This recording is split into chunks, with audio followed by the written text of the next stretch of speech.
शांतीपूर्वक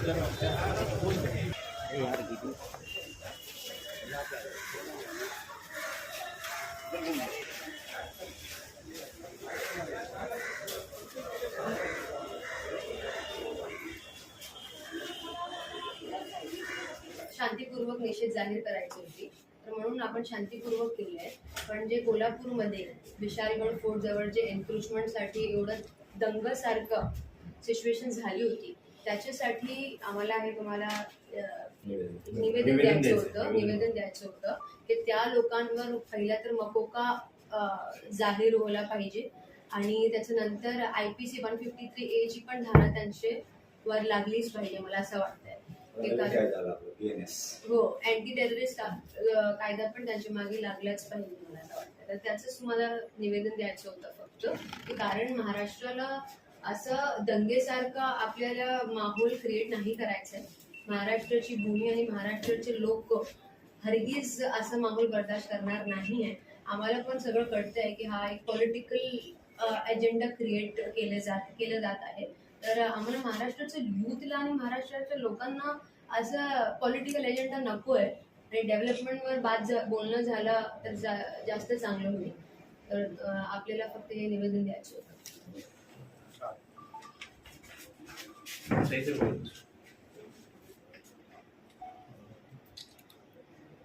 sir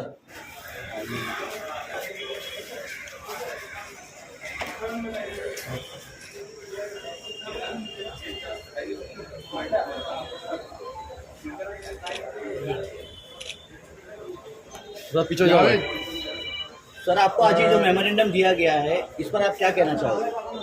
जी, यहाँ पे आप सब लोगों की तरफ से मरिया पठान मैडम ने जो हमको मेमोरेंडम दिया है उसका कानूनी तौर पे हम लोग जो इस पर एक्शन लेने वाली एजेंसी है वो एजेंसी की तरफ हमारा का मेमोरेंडम प्रॉपर चैनल भेजा जाएगा ताकि उसके ऊपर जो इन्होंने डिमांड की है उसके ऊपर कोई एक्शन हो जाए।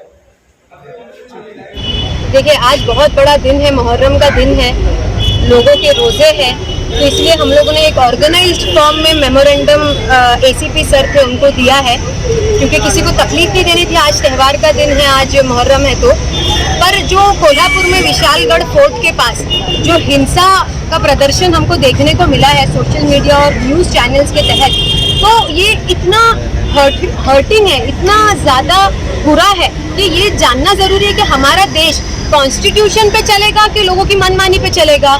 देश में तो बहुत सारी चीज़ें गलत हो रही है, तो क्या सब लोग निकल पड़े तोड़ फोड़ मचाने के लिए, गुंडागर्दी करने के लिए?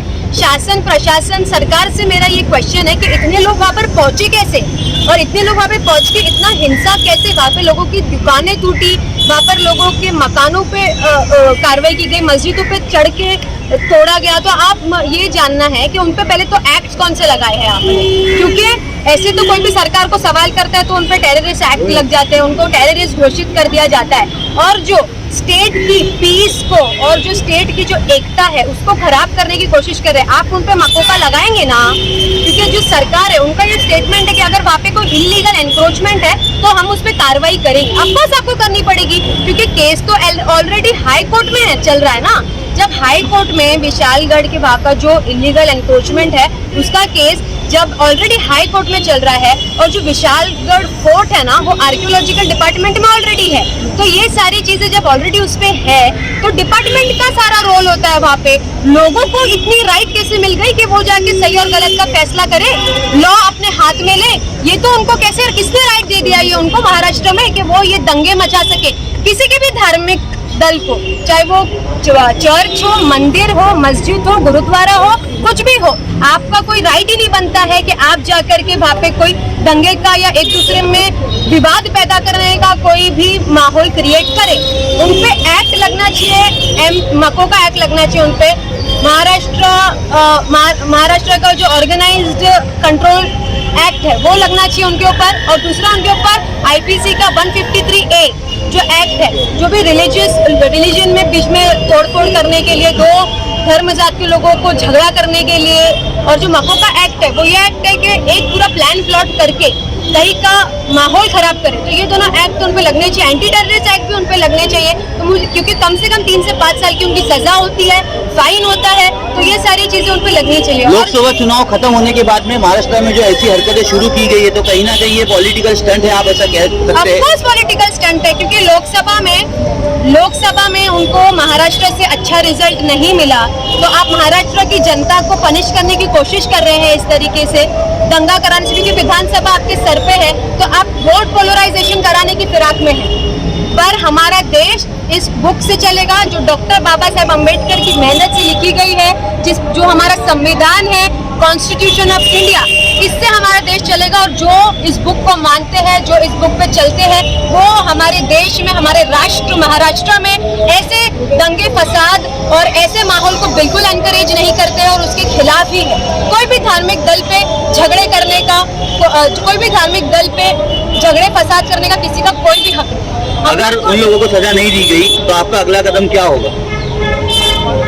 जी, अगर उन लोगों को सजा नहीं दी गई तो आपका अगला कदम क्या अभी होगा? हम जो महाराष्ट्र डीजी है, हम उनसे रिक्वेस्ट करते हैं, महाराष्ट्र सरकार से रिक्वेस्ट करते हैं कि ऐसी चीजें नहीं होनी चाहिए। अभी हमने यहाँ पर जो है सर को मेमोरेंडम दिया है, आगे भी हमको अगर महाराष्ट्र की बड़ी बड़ी काउंसिल्स के पास भी जाना पड़े तो हम उस पर जाएंगे, क्योंकि ऐसा एनवायरनमेंट महाराष्ट्र में हम नहीं चाहते हैं। और हम लोग डिमांड करते हैं कि